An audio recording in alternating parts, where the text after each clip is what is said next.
नाशिकच्या दिंडोरी तालुक्यामध्ये जोरदार भूकंपाचे धक्के जाणवलेत। भनवड ननाशी या गावामधल्या काही घरांना तडे गेलेत, यामुळे नागरिकांमध्ये भीतीचं वातावरण आहे। तर नाशिकमधल्या सगळ्या परिस्थितीचा आढावा घेतलाय आमचे प्रतिनिधी अजय सोनावणे यांनी। पाहूया।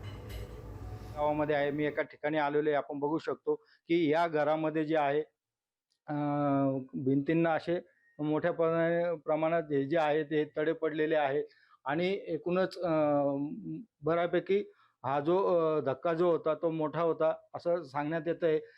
4.3 रिक्टर स्केलचा हा धक्का होता। या ठिकाणी जर आपण बघायला गेलं तर माझ्या मागच्या ह्या बाजूला मी त्यांना सांगेल की हे आपण बघा की कशा पद्धतीचे जे तडे आहे हे पडलेले। सुदैवाने कुठल्याही प्रकारची जीवितहानी या ठिकाणी झाली नाही। रात्री 10 वाजता आम्ही जेवण करून गप्पा मारीत बसलो असता अचानक ढगांचा गडगडाट कसा होता अशा पद्धतीने आवाज झाला आणि जमिनीत खालून काहीतरी सरकल्यासारखं जाणवलं आणि आवाज मोठा झाल्यानंतर आम्हाला कळलं का भूकंपाचा धक्का आहे तो। कारण जुलै एंडपासून असे धक्के या परिसरात बसू राहिलेत आणि हा सर्वात मोठा धक्का होता। अजय सोनवणे, साम टीव्ही, ननाशी, दिंडोरी।